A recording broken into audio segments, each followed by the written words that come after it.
Evet, yeni bir videomuz burada olacak. Burayı bir keşfe geldim. Her yer toz toprak. Bakın ileride. Arabayı oraya bıraktım.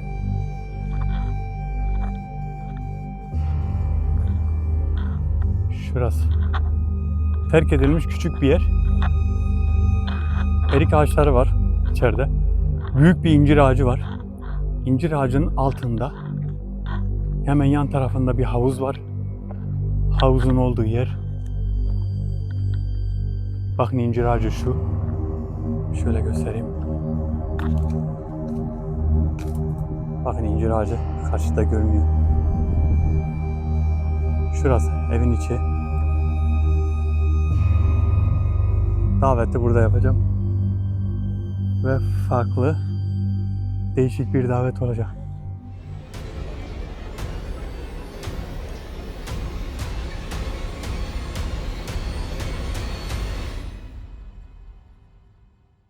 Arkadaşlar herkese merhaba, yeni bir videoyla beraberiz. Arkadaşlar bugünkü videomuzda Eşref abi yok. Eşref abi çünkü Sakarya'ya gitti. Sakarya'ya gittiği için bugünkü videoyu sizinle beraber yalnız çekeceğim. Bugünkü videomuzda kilitli davetler var. Kilitli davetlerden bir tanesini yapacağım. Kilitli davetleri şimdi normalde Eşref abi yokken yapmayacaktım. Tek başımayken yapmayacaktım. Farklı bir davet yapacaktım. Ama kilitli davetlerin serisini açtığımız için kilitli davetlerin serisinden bir tanesini yapacağım. Şimdi bu yapacağım davette tasvir yok. Yani hani böyle bir şey yok, yani bir açıklama yok. Koruyucu işte şeyleri var. Onun tedbirleri var. Bazı tedbirler var. Bunda da tütsü gerekiyor. Bunun için ben farklı bir yere geldim. Şu an Giresun'da değilim. Farklı bir yere geldim. Bu geldiğim yerde terk edilmiş bir yer var. Bir ev var. Oranın da bekçisi varmış. Bu terk edilmiş yerin bekçisi dediğimde şöyle bir bekçi. Yani buradan hemen dibinde bir yol var. Yolun yanından geçenler bu terk edilmiş yerde bekçi gibi birini görüyorlarmış. Yaşlı bir adam. Farklı birini görüyorlarmış. Burayı ben duyduğum için daveti de burada yapmak istedim. Şöyle, daveti neden burada yapmak istedim? Çünkü daveti yaptığım zaman belki o bekçi olan da araya çıkar ya da bir şekilde görünür. Öyle bir şey yapabiliriz. Kilitli davetlerden bir tanesi de bu olacak. Gelenin ne iş yaptığını, görevinin ne olduğunu, neden kilitlendiğini ya da bunun gibi bu tarz sorular soracağız. Eşref abi şu an Sakarya'da 3 gün sonra gelecek. 3 gün sonra geldikten sonra tekrardan videolarımıza devam edeceğiz. Şimdilik burada yalnız videoyu yapacağım. Eşref abi de şu an buradan ona selamlar olsun. Kendine çok çok iyi baksın. Yalnız davetler de farklı oluyor. Biraz daha gerilimli oluyor. Tabii şimdi burada olsaydı kim bilir ne yorumlar yapardı. Şimdi geçelim videomuza ve kilitli davetlerden gelecek olan caninin ya da bakalım nasıl bir şey gelecek. Araya biri girer mi girmez mi onu da bilmiyorum. Belki araya biri de girer. Araya farklı bir şey de girebilir. Onu davetini bir yapalım ve görelim sizinle beraber ne göreceğiz. Hemen videomuza geçebiliriz. Evet, size bahsettiğim yer burası. Bakın yol burası. Tepeye çıkıyor. Yukarısı dağ. Karşı tarafta da. Terk edilen yer burası. Daveti burada yapacağım. Daveti burada yapmak biraz daha güzel olacak. Çünkü dediğim gibi size daha önce bahsetmiştim. Terk edilmiş yerleri mesken edinirler ya. Bakın her yer diken. Her yer börtü böcek de olabilir. Her yerde. Burada yılan da olur. Bakın değişik bir ev yukarıda. Şurada bir havuz var. Şurada bir havuz var. Bakalım burada neler var. Bakın içeride bir somya var. Nal koymuşlar. Bunu nazar olmasın diye hurafe şeklinde asmışlar.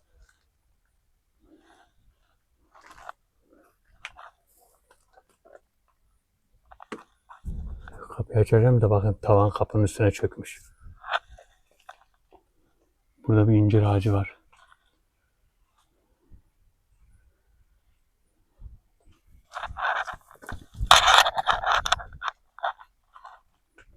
Sesi duyuyorsanız çok acayip bir ses var. Bismillahirrahmanirrahim. Ma ismihi şeyin fil ardı ve fis semai ve huves semel alim. Bismillahirrahmanirrahim. Ma ismihi şeyin fil ardı ve fis semai ve huves semel alim. Bismillahirrahmanirrahim. La yedurru ma'asmihi şeyin fil ardi ve lefis semai ve huve semîl.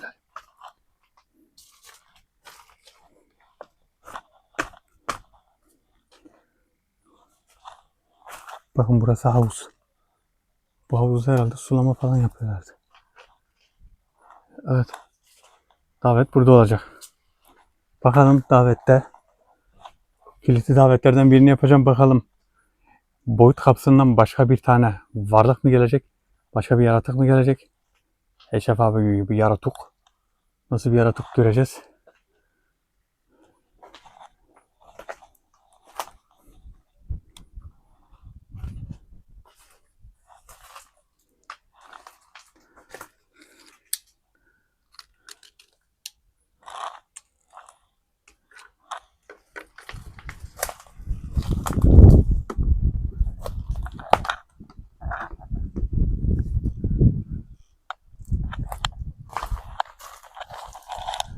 Arkadaşlar şimdi burada yapacağım davette bakın. Neden burayı seçtim? Burayı seçmemin sebebi terk edilmiş ve de ıssız olduğu için.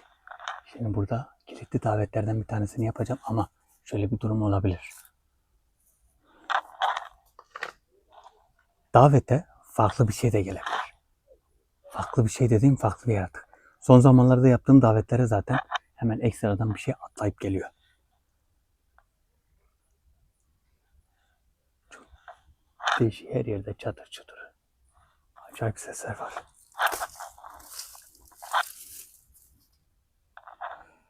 Davete farklı bir şey de gelebilir. Bizim asıl amacımız burada kilitli davetlerin serisini bitirmek. Kilitli davetlerin hem araştırma konusu olacak hem davetin amacını ortaya çıkaracağız ama farklı bir şey geldiği zaman da bu sefer ne olacak? Yeni bir macera, yeni bir heyecan olacak. Arkadaşlar geçen seferki bundan önceki videomuzda bir varlık geldi. O varlık bize şey dedi. Senin bize söylediği 2 tane ağaç var. İşte ortasını 5 karış kazın. 5 karış kazdıktan sonra oradan bir avuç toprak suyla karıştırın. O videoyu yapacağız. O videoyu yapmadan önce onun belli bir şeyleri var.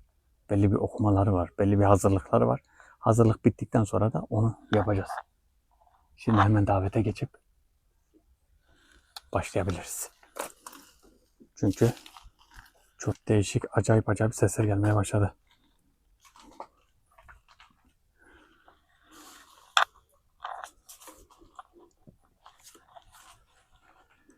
Evet, davete şu an geçiyorum.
Evet arkadaşlar, davet şu an açık. Şu an bakalım bizi ne karşılayacak.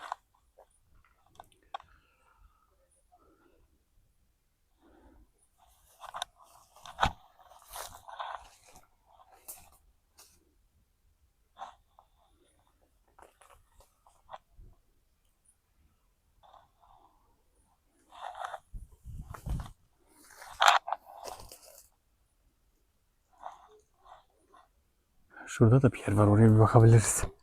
Bir bakalım orada ne varmış.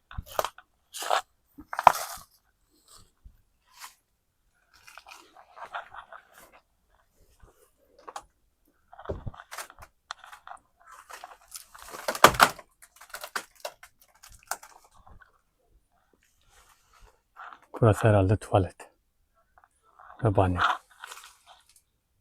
Genelde banyoların içinde olur da çok küçük burası.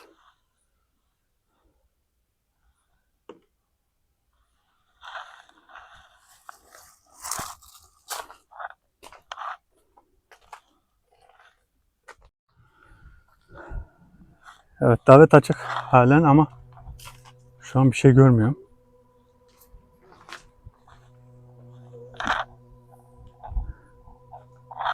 Bakalım.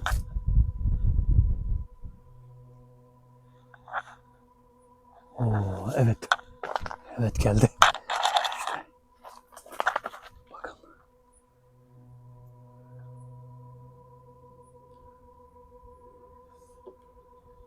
Allahu Ekber. Allahu Ekber. Of. Oo. Selamun Aleyküm ve Rahmetullah.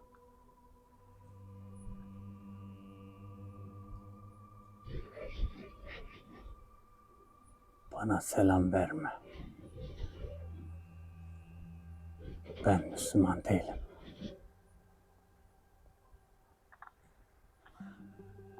Sen Müslüman değilsin. İsmin ne senin? İsmim Şerpo. Şerpo mu? Evet, Şerpo. Kilitli davetlerin efendisiyim. Demek kilitli davetlerin efendisisin. Nedense herkes öyle söylüyor. Arkadaşlar çok korkunç bu. Gerçekten şu an içim ürpermedi değil. Sana birkaç tane soru soracağım. Ne soracaksın bana? Şimdi kilitli davetlerde neden varsın? Neden bu davetlerin içindesin? Bir. İkincisi, bu kilitli davetlerde kalmak hepinizin suçu. Suç işlemişsiniz. Bu suçları neden işliyorsunuz? Kilitli davetlerde kalmanın sebebi biz değiliz. Bizi buraya hapseden bir insanoğlu. Sebebi ise bizim yaptığımız bazı şeyler. Arkadaşlar hırlamaya başladı. Şunun ağzında bir şey görüyorum şu anda. Ağzında siyah bir kan akıyor sanki. Her an saldırabilir.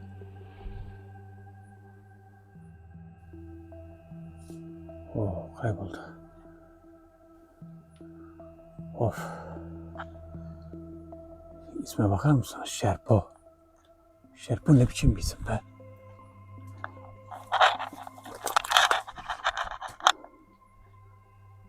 Niye burada çıktı? Burada çıkmanın sebebi şöyle olabilir. Bakın bunun altında havuz var. Bir de burada var. Burada kapalı havuz var. Şurada delik var. Burada da açık havuz var. Olabilir. Tesadüf de olabilir. Bilmiyorum. Ama gelinin şekli çok ürpertici. Allahu Ekber. Bakın incir ağacı. Tam incir ağacının altında çıkmış. Bakar mısınız? Bakın incir ağacı bu. La ilahe illallah. Bayağı da büyük bir incir ağacı. Şerpo. Çok acayip sesler geliyor. Şerpo. Çok komik bir isim aslında. Gerçi buradadır dışında ama.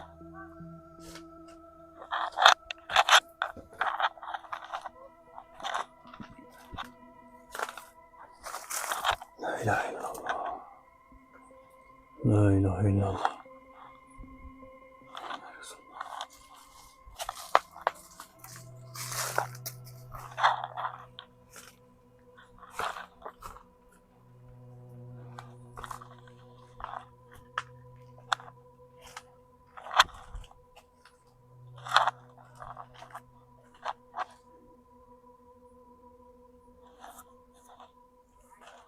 Bakın şu an yok.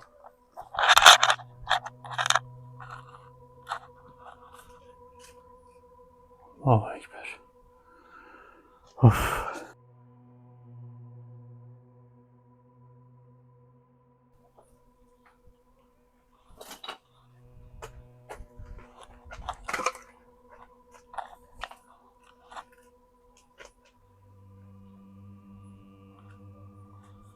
Bakalım acaba başka bir şey görebileceğim mi? Şimdi dedim ya, kilitli davetlere farklı bir yaratık da gelebilir. Farklı bir aradan kaçanlar da gelebilir. Ama bu geldiğine göre bu kendisi diyor, çünkü ben diyor kilitli davetlerin sahibiyim diyor. Yani oradan geldiğini kesin söylüyor, kendi söylüyor. Kendi söylediği için sıkıntı yok.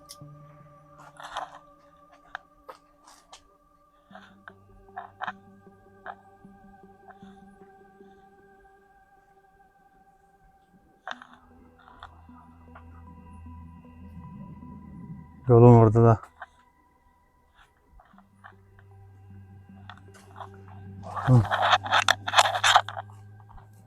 Şöyle içeriye.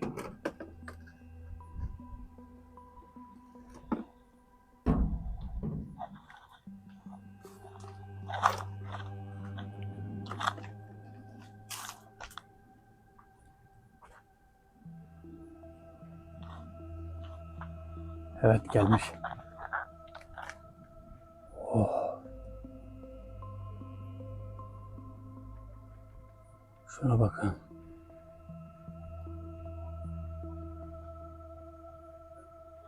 Ne yapıyorsun? Senin yaptığın suç nedir peki? Neden davettesin?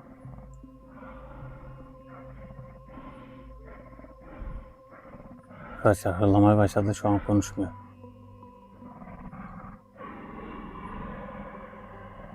Davette olmanın sebebi ne?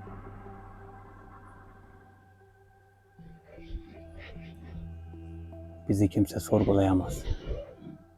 Sen neden bizi sorguluyorsun? Vay be. Kamerayı bozdu. Vay be. Evet, kamerayı bozdu.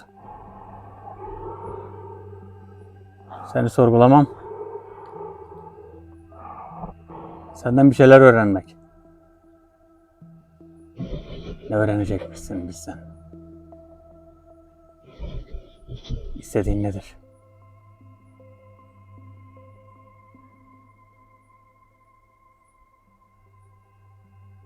Bana sorduklarımı söylersen ben de sana yardımcı olabilirim. Sen bana yardımcı olamazsın. Nereden biliyorsun olamayacağımı? Çünkü benim bilmediğim bir şey yoktur.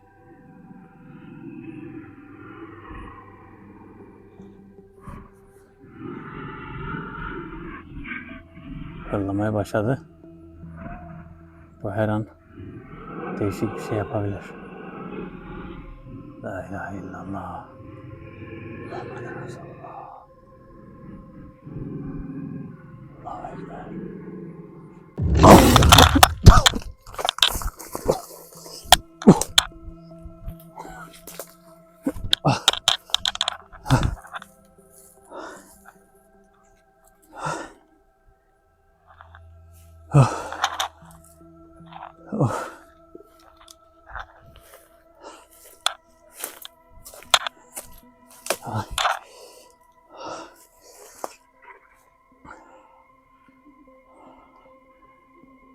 La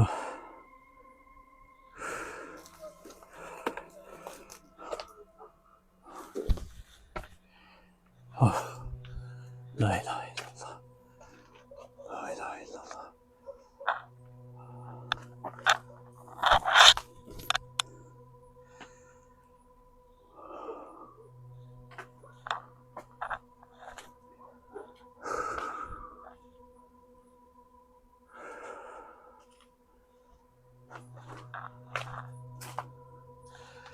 Saldıracağını fark ettim ama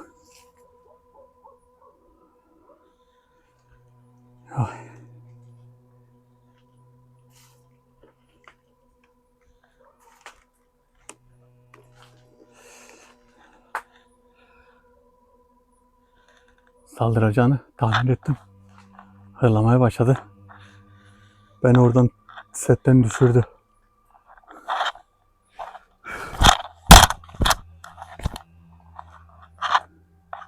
Kolum hep diken battı.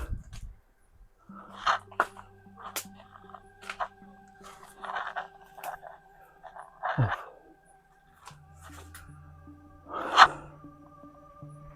İnşallah bir zarar görmeden bu video biter. Çok fena bir yerde davet açtım. Bakın şu tepe var. Dağın tepesi var. Dağın tepesinde ışıklar var. Işıkların olduğu yere bakın. Bakın o ışıkların olduğu yerde. Hemen hemen dağın tepesine çıkma. Gündüz ben geldim, bayağı yüksek bir yer. Orada birileri var. Şimdi buradaki davet eğer açık kalırsa ki oradan onlara bir zarar gelir mi bilmiyorum. Olabilir de. Yani çünkü saniyesinde oraya ulaşıp zarar verebilirler. O yüzden bu daveti olduğunca kısa tutmak istiyorum. Aslında yani öyle bir şey olmasını istemiyorum ama belki de olmaz bir şey, bilmiyorum. Sadece ses geliyor oradan.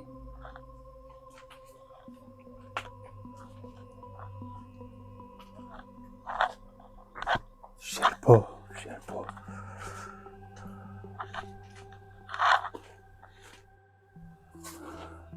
Oh. La ilahe illallah. Ne yapmaya çalışıyorsun?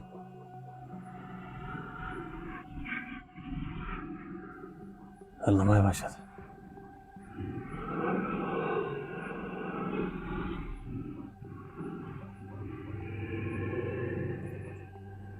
İnanın var ya,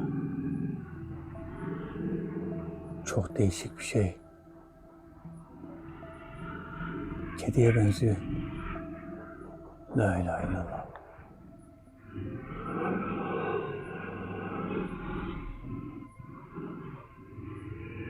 Kilitli davetlerde kaç kişisiniz? Çok kişiyiz. Hepiniz aynı yerde misiniz? Hayır, hepimiz aynı yerde değiliz. Bölge bölge yerlerdeyiz. Peki birbirinizi görüyor musunuz? Evet, herkes birbirini görür.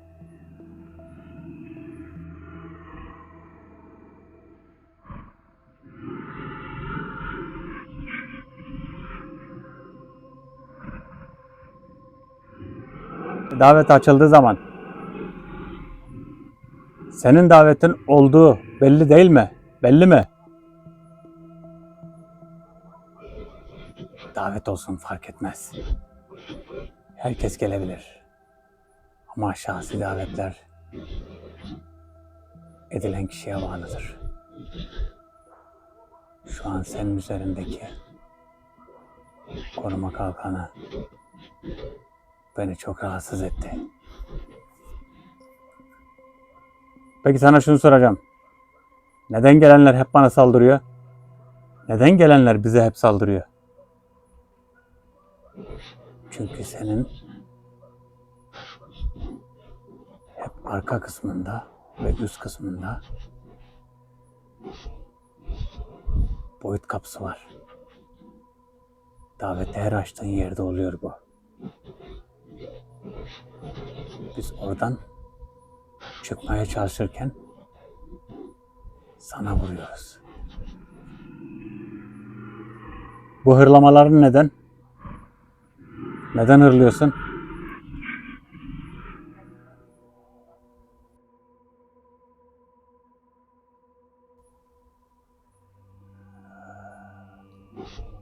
Kalkanın var. Üzerinde koruma var. La ilahe illallah. La ilahe illallah.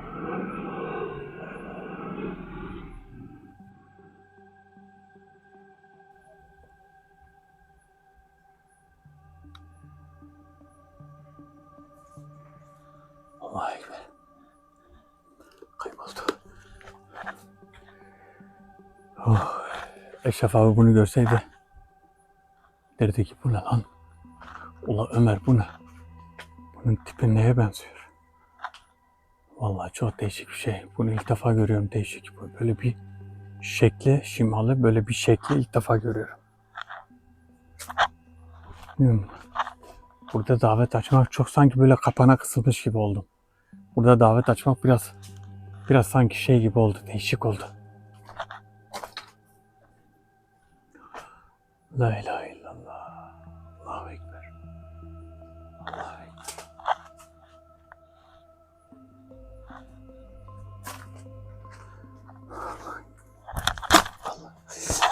Ay.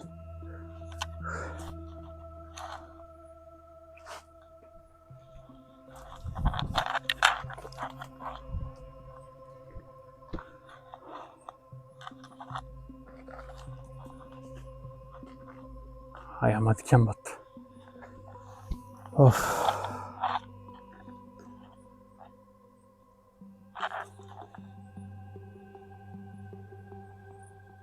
Çok enteresan bir yer. Her yer diken. Burası kimin acaba ya? Bakın burada bir ceviz ağacı var. Bakın. Şurada ayı bakın. Ay. Tam dağın arkasından çıkıyor.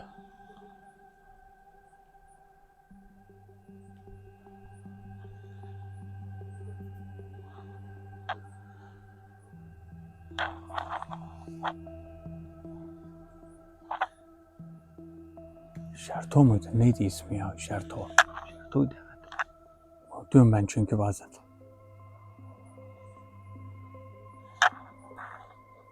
Bakın.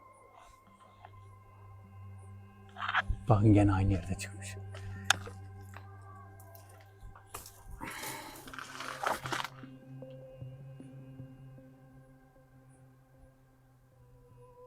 Şerto Bey.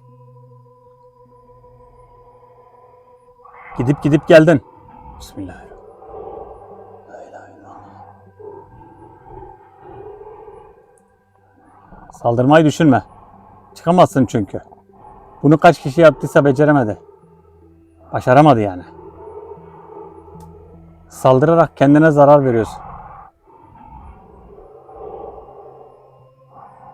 Sana açık söyleyeyim. Kilitleri açmaya niyetim yok. Hırlaman da hiçbir işe yaramıyor. Sizin kilitlenmeniz, kilitli davetlerde olmanız sizin suçunuz. Sen de bir büyücüye mi yardım ediyordun? Evet. Kilitli olanların birçoğu büyücülerin uşaklarıdır. Ben de bir büyücüye tabiydim. Ve kendimi birden burada buldum. Senin davetinde kurtulduğumu zannetmiştim ama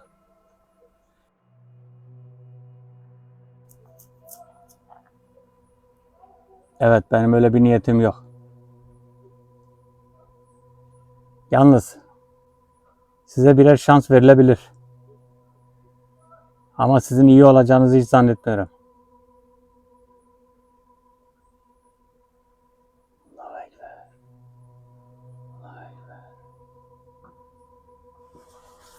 Oh. Bir kayboldu, fırtına çıktı. Oh. Oh. Oh.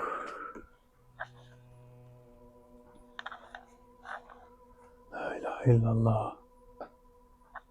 La ilahe illallah.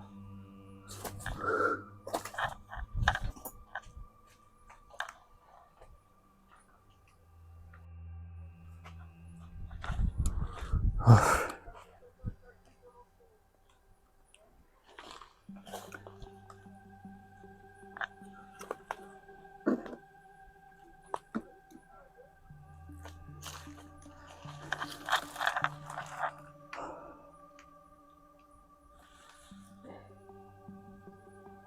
Şimdi hem kamerayı kur, hem konuş, hem daveti çek.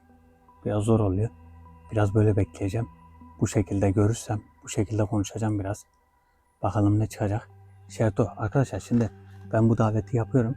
Tamam, gelenler, bazı arkadaşlarımız bize diyor, gelenlerin hiçbir amacı yok. Yani davetlerin de amacı yok aslında. Ama kilitli davetlerden her gelenleri görmek istiyorum ben. Bunun gibi, Şerto gibi. Şerto şimdi çıktı. Bunun aslında pek bir şey yok, hani bize bir faydası yok. Çünkü bu büyücünün bir uşağı, yani büyücü uşağı. Büyücü uşağı olduğu için bunu çağırmanın da bir anlamı yok. Ama benim için anlamı var. Çünkü bir kitap yapıyorum. Kilitli davetlerdeki onları da, çünkü onları da yazacağım. Bunları hepsini tek tek çağırıp bunları kayıt altına alıyorum.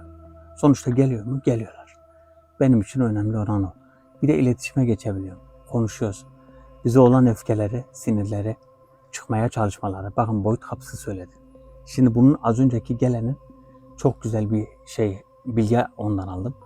Bana diyor ki, ben diyorum neden saldırıyorsun? Bize neden saldırıyorsunuz? Her davet yapıldığında niye saldırıyorsunuz? Benim davet yaptığım yerde boyut kapısı açılıyormuş. Bakın bunu mesela tam olarak bilmiyordum. Ben de önce diyordum hani bize bana saldırmak için, bana zarar vermek için vuruyordu. Kurtulmaya çalıştığını biliyordum. Bakın kurtulmaya çalıştığını, ama vurarak neden kurtulmaya çalıştığını tam olarak çözemiyordum. Şimdi bu bana dedi ki, senin dedi davet yaptığın yerde yanında veya arkanda, üstünde diyor boyut kapısı var. Yani kurtulmak istediği bir kapı benim bulunduğum yerde oluyormuş. Bu da aynı şey gibi. Mesela küçük bir ışık olur. Bir odanın üstünde bir delik olur. Kuş oraya koşar. Kuş oraya çarpar. Hani orada cam varsa çarpar. Çıkmaya çalışır. Aynı onun gibi. Yani bunlar kuş olamaz tabii. Bunlar daha değişik bir mahlukat ama bunların amacı bu. Amaç bu. Saldırma amaçları da o. Ama ne yapıyor? Oradan çıkmaya çalışırken de enerjisi bize vuruyor. Bu yani. Şimdi çıkana kadar bekleyeceğim. Bakalım nereden çıkacak. Bazı şarlatanlar var. Yok, çıktığı zaman karşında görürsen beynin patlar. Yok, kalbin patlar. Bunu söyleyen de bir şarlatan, hep şey yapıyormuş. Çin padişahlarıyla görüşüyormuş. Ama kendi kalbi patlamıyor. Kendi beyni de patlamıyor. Kendisi de hiçbir alakası yok. İcazeti de yok. Bu işlerle de alakası yok. Telefon açanlardan, ona ulaşanlardan hep para istiyor. Bakım yapıyorum. Arkadaşlar size şunu kesinlikle söylüyorum. Bakın. Sizden fotoğraf isteyip bakım yapacağım, bana bu kadar para gönder, fotoğrafını gönder diyenlere itibar etmeyin. Bakın bunlar şarlatan. Böyle bir uygulama yok. Fotoğrafa bakıp da sende bir şey var yok olmaz. Bakın böyle bir şey yok. Böyle bir şey kesinlikle yok. Paranızı kaptırmayın. Yani sahtelere, sahtecilere para kaptırmayın kardeşim. Bu kadar basit. 2 2 daha 4. Ben fotoğraf göndereyim de fotoğrafa baksın bende bir şey var mı? Öyle bir şey yok kardeşim. Benim en bildiğim yöntem, dayımın yaptığı en güzel yöntem, hasta yanında olur. Hastanın yanında okur ve hastanın hasta olduğunu en iyi o şekilde görürsün. En iyi o şekilde anlarsın. Bazılarını davette görürsün, bazılarını görmezsin. Bazılarını kendi yardımcılarını gönderirsin, bazılarına gönderemezsin. Her musallat aynı değildir, her hastalık da aynı değildir. Yani bunu unutmayın. Şarlatanlara da telefon üzerinden, WhatsApp üzerinden, Instagram üzerinden kesinlikle bakın fotoğraf göndermeyin.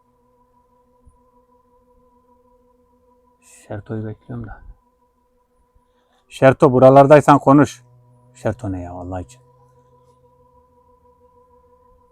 Ay çıkmaya başlamış.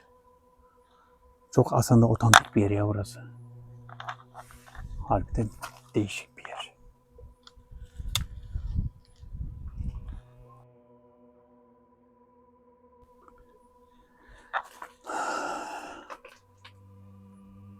Bu benim şeylerimden de, tecrübelerimden de şunu anlıyorum.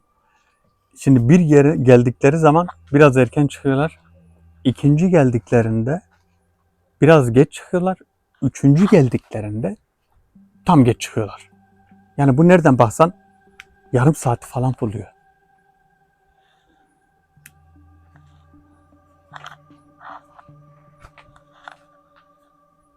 Şimdi geldiği zaman arkadaşlar, bakın bunun doğru söyleyeceğini zannetmiyorum ama uzay var mı? Astral seyahat nasıl yapılır? Uzayda yaşayanlar var mı? Nerelere kadar giderseniz gelirseniz onları soracağım. Eğer bilgi alabilirsek alacağız. Eğer alamazsak doğru yanlış bilmiyorum. Soracağım. Cevabını da işte. İşte.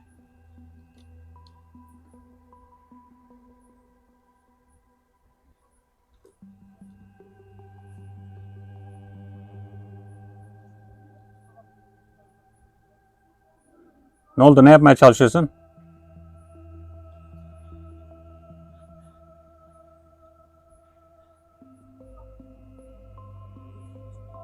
Sana birkaç soru soracağım. Bana sadece bunları cevapla. Gözlerin neden parlıyor? Gözlerin neden parlıyor?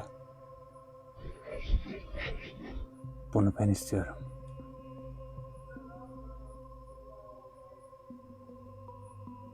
Bakın bunda da çift göz var. Son çağırdıklarımın hepsi böyle. İkincisi, uzayda sizin gibi kabileler var mı? Uzayda yaşam var mı daha doğrusu? Evet, uzayda birçok cin kabilesi var. Uzayda padişahlar da var. Uzayda insanların yaşadığı bir ortam yok. Uzayda su da var. Bunu bilmiş olun.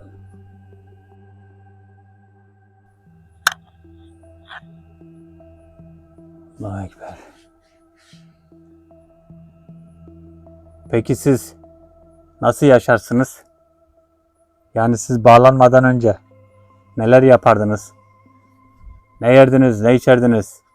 Meslekleriniz var mı? Tabii ki var. Herkesin kendine göre yaptığı şeyler var.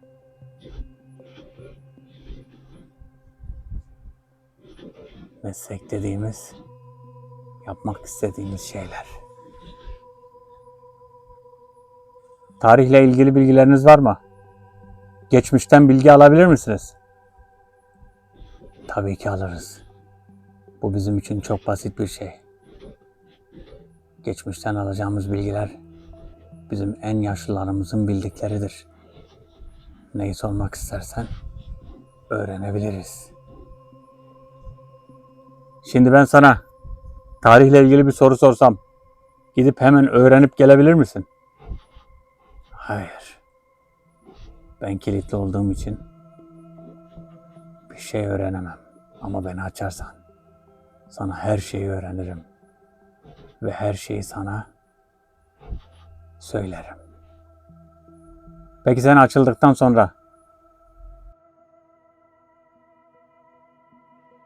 gene büyücülere yardımcı olur musun? Benim büyücülerle bir işim olmaz. Sen beni aç. Ben de sana yardım edeyim. Senin şu tipinden hiç yardım edeceğin kanısına varmıyorum. Sen sanki oyun yapıyorsun gibi.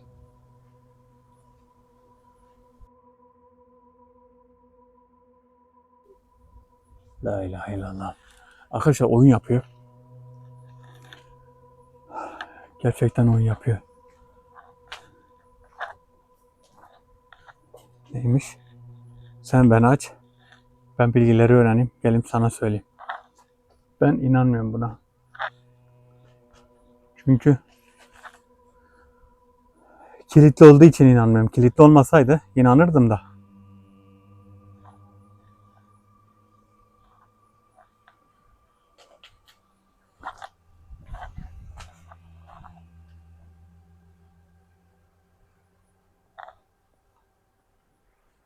Allah Allah. Acaba burada kaç tane geldi? Onun gibi kaç kişi var? Evin üstüne bakın. Tam incir ağacının altındayım. La ilahe illallah. Bakın. Bismillahirrahmanirrahim duası bakın. İncir ağacının altındayım. Az önce 1 saat konuştum burada. Burada bayağı bir bekledim bakın. Bakın incir ağacı. Altındayım. Hani ben siz diyorsanız ya incir ağacının altı tehlikelidir. Bismillahirrahmanirrahim. 3 defa bu duayı okursanız her yerde güvende olursunuz diyorum ya ben size. Bakın burada da durduğunuz zaman güvende oluyorsunuz işte bakın.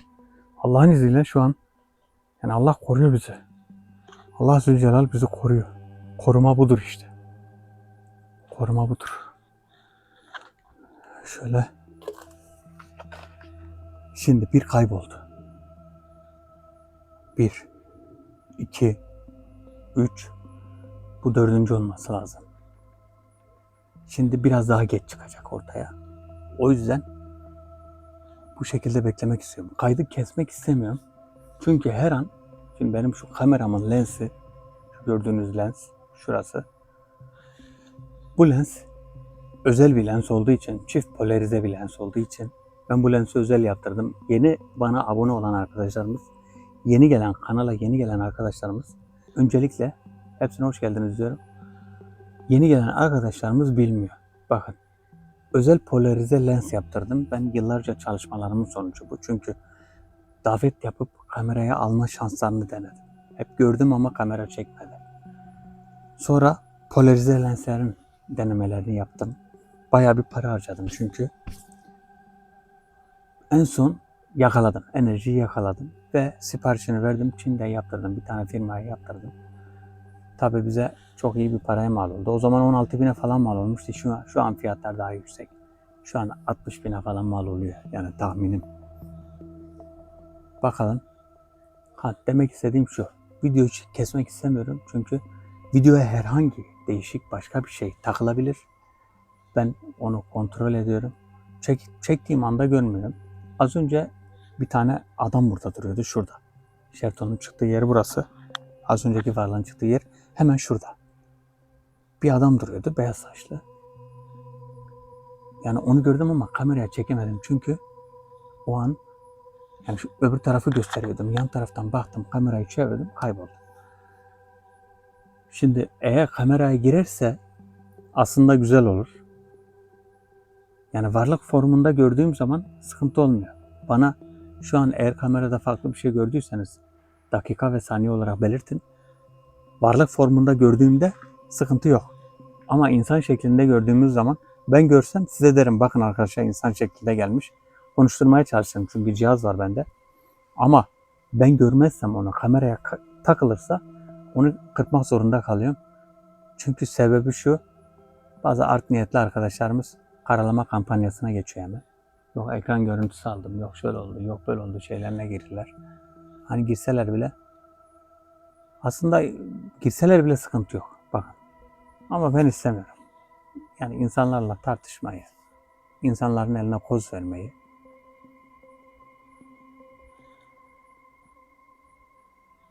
Benim yaptığım her çalışma, her araştırmaya siz ortak oluyorsunuz.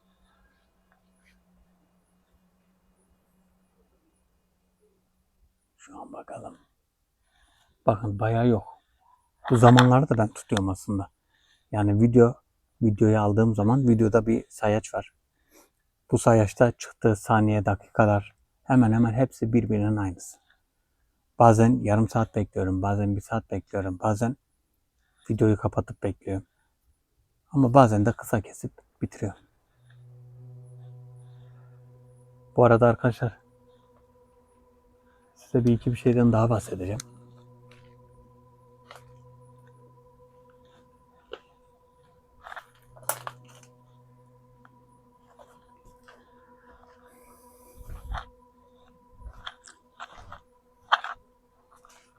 Bakalım gelmiş mi gelmemiş mi taramamı yapayım da gene de.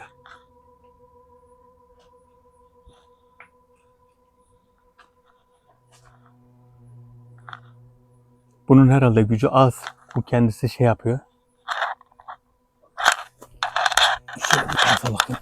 Gücü az çünkü bu kendisi güçlü olduğunu göstermeye çalışıyor ama güçlü değil. Size şimdi bir daha gözüktükten sonra çok güzel bir şeyden bahsedeceğim. Çok altın değerinde bir bilgi vereceğim size. Altın değerinde. Bakın aslında var ya, tam güzel bir ev yeri ya burası. Gerçekten şurayı, davet yaptığım yere bakar mısınız ya? Davet yaptığım yer aslında çok güzel yerler buluyorum ben. Yani böyle yerler harabe. Şu nal var ya, nal. Bakın nal oldu halde ev ne hale gelmiş. Demek ki nalın hiçbir koruyuculuğu yok. Tamamen hurafe.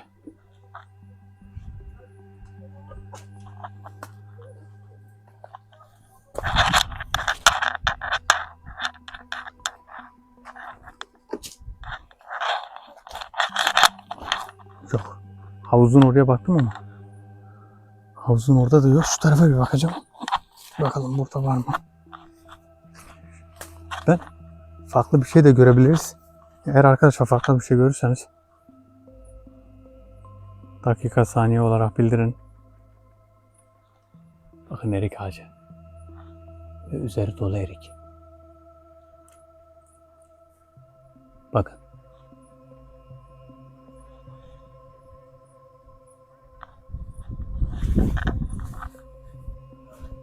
Bakın göz hakkı denen şey bu işte.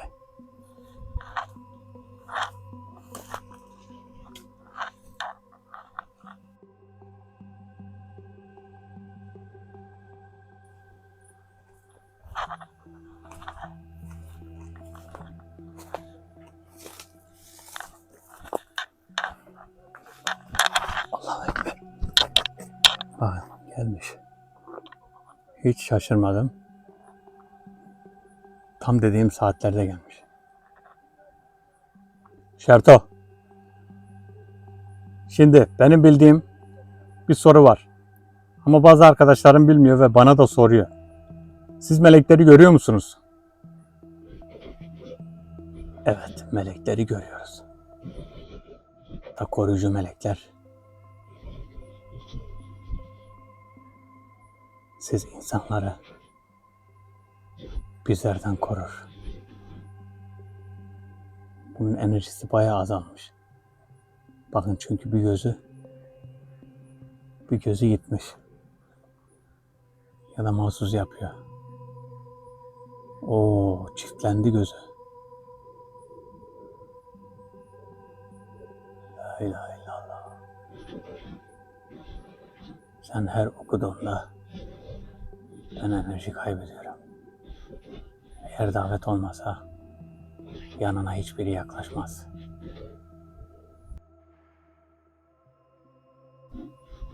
Bu gerçeği kimse değiştiremez. Evet, çok güzel şeyler söyledin. Tebrik ederim. Akıllı birine benziyorsun. Keşke kilitlilerin arasında olmasaydın.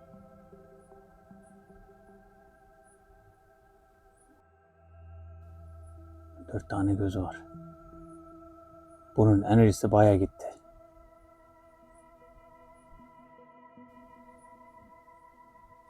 Kayboldu. Bakın bunun enerjisi bayağı azaldı. Saldırmayı da vazgeçirdi. Oh. Saldırmayı da bıraktı. Çünkü enerji yok. Enerji olursa saldırabilir, enerji olmazsa saldıramaz. Zaten bunlar enerjisel varlıktır. Enerjisel varlık olduğu için fazla durduğu zaman da enerji kaybediyor.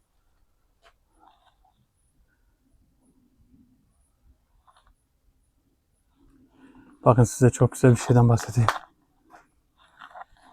Size o kadar güzel bir şeyden bahsedeceğim ki yani altın değerinde bir bilgi vereceğim. Altın değerinde. Şöyle, Eşref abim vermiş. Şimdi olsaydım burada kamerayı tutardın. Hem muhabbet ederdik.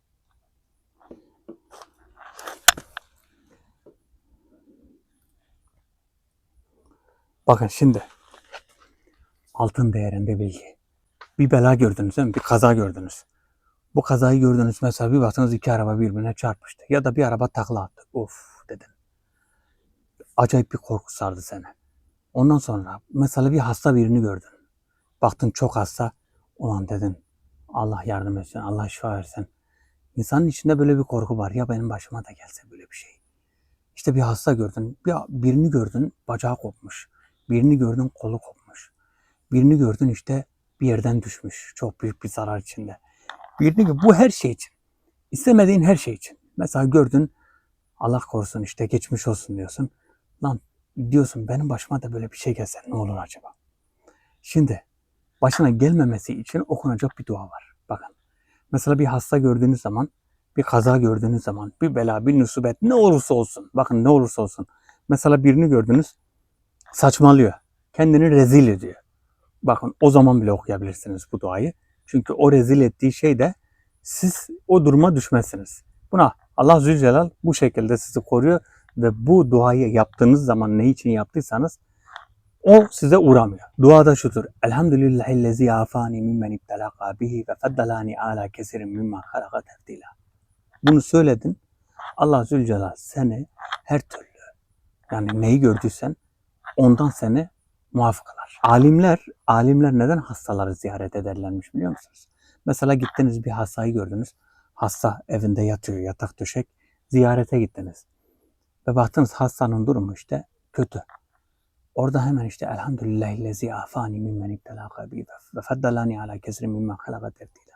Hemen bu duayı 2 saniye, 3 saniye içinde okuyun. Okuyun ama onun yüzüne okumayın bakın. Yani bu gizliden okusanız daha güzel. Bu sizin başınıza gelmez. Bir kaza gördünüz, iki araba birbirine çarpıştı. Orada da hemen elhamdülillahillezî afani mimmen ibtelâka bihi ve feddalâni alâ kesirin mimmen halaka tefdîlâ. Yani ya Rabbim, bunun Türkçesi şu. Elhamdülillahillezî afani mimmen ibtelâka bihi. Yani önce bir hamd ediyorsunuz. Ay ya Rabbim, sana binlerce şükürler olsun.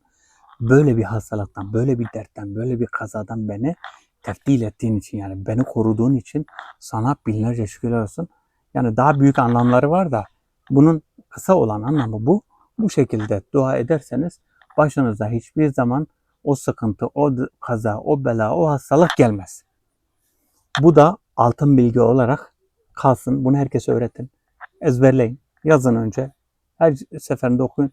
Yani arkadaşlar, yani kağıda yazarsanız, yani 100 defa okursanız ezberlersiniz bunu. Çok basit bir şey çünkü. Sizinle devamlı böyle altın bilgiler paylaşacağım. Daha binlerce bilgi var. Binlerce bilmediğimiz şeyler var. Hepsini sizinle paylaşacağım. Allah'ın izniyle her şeyi öğrenmiş olacağız. Arkadaşlar bu arada artık gelmeyecek. Çünkü enerjisi bayağı bitti. Gözünün gördüm çünkü. Enerji bitti. Saldıracaktı, saldıramadı. En son böyle olduğu zamanlar yani 1 saat, biz Eşref abiyle hemen hemen 2 saat beklediğimiz oluyordu. Yani burada o kadar beklemeyeceğim. Videoyu burada bitirmek istiyorum. Videoyu kapatacağım. Ondan sonra daveti de kapatacağım. Buradan gideceğim. Videomuzu izlediğiniz için teşekkür ederim arkadaşlar. Videoyu beğenmeyi unutmayın. Kanala da abone değilseniz abone olun. Herkes kendine çok çok iyi baksın. Allah'a emanet olun. Hoşça kalın.